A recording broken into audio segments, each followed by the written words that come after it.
Hello there, dear friends. Today we discuss the second order derivative. That means the derivative of a derivative at the second step. Suppose there is equation of the form y equals to f of x, means y is a function of x. Then we denote derivative as dy upon dx equal to f dash x. This is first order derivative.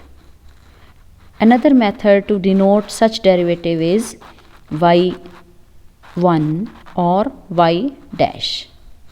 So remember all these forms, because in different types of questions we always find different denotions.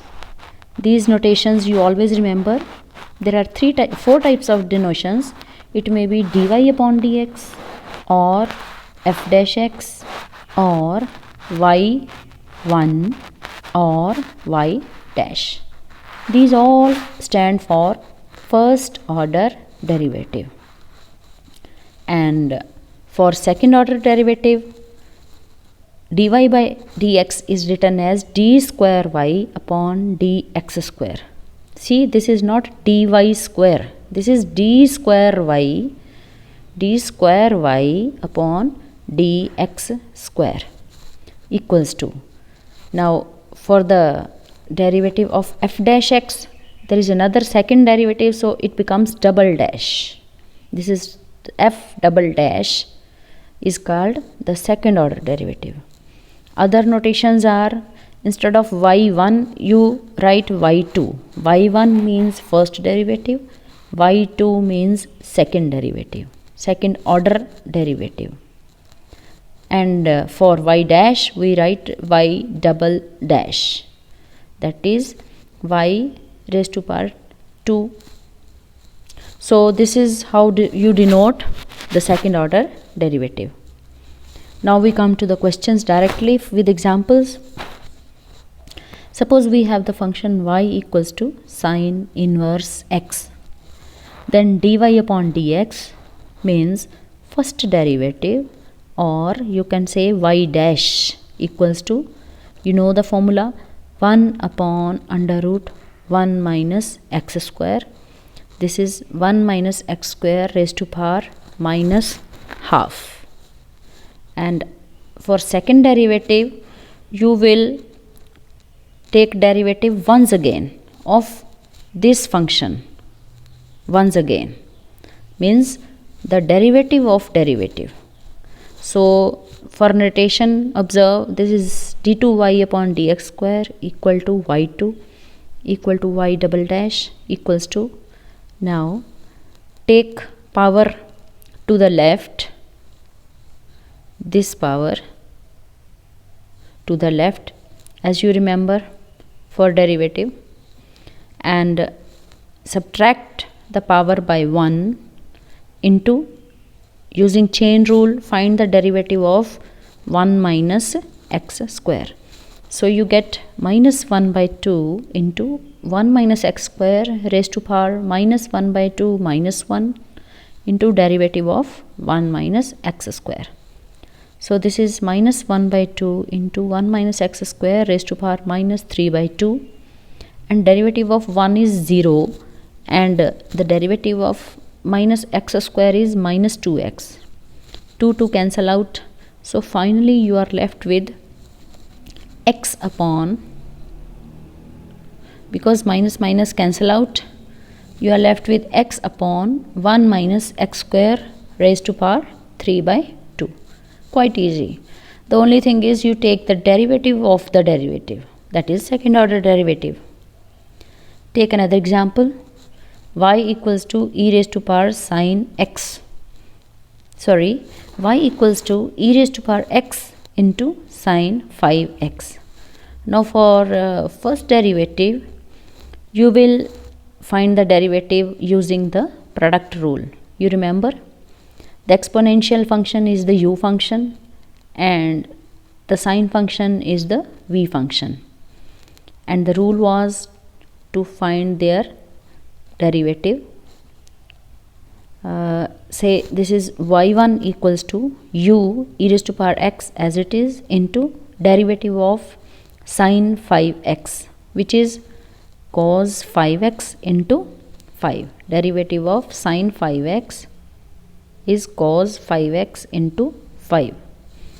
Again, plus v as it is sine 5x into derivative of e raised to power x is e raised to power x as it is. In the next step, we take e raised to power x common. In the bracket we have 5 cos 5x plus sine 5x in the brackets. So this is the first derivative. Now again, for this second derivative, you use again product rule. This becomes u and this becomes v. See?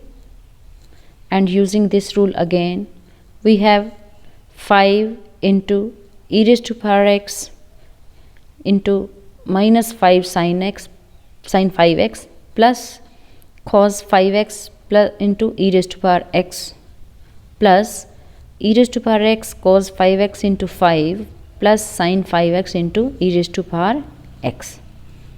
See, this becomes, so it should be, on the final answer of solving this, we get minus 24 e raised to power x sine 5x plus 10 e raised to power x cos 5x. So this is the second derivative.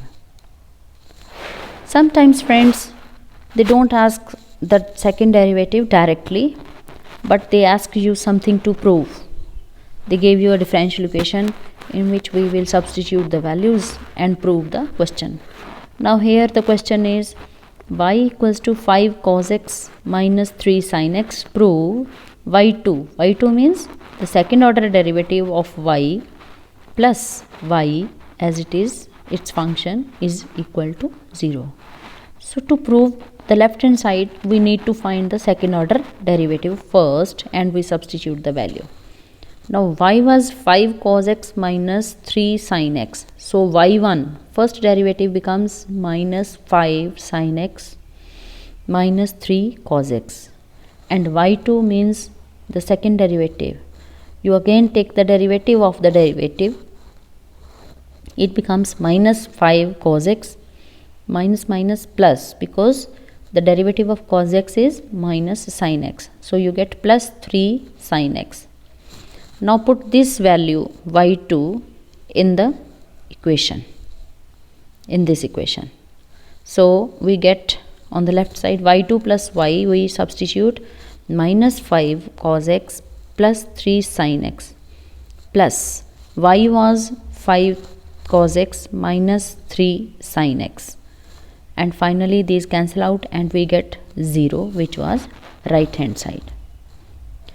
So this topic is quite easy. You see, you need to find the first order derivative, then second order, and if asked in question third order derivative, you can differentiate once again, and so on. You can always find the values. I hope it was easy for you to grab. For any queries, you can always ask. See you in the next video. Thank you very much. Please like, subscribe, share my video. Thanks all. See you in the next video. Till then, bye bye.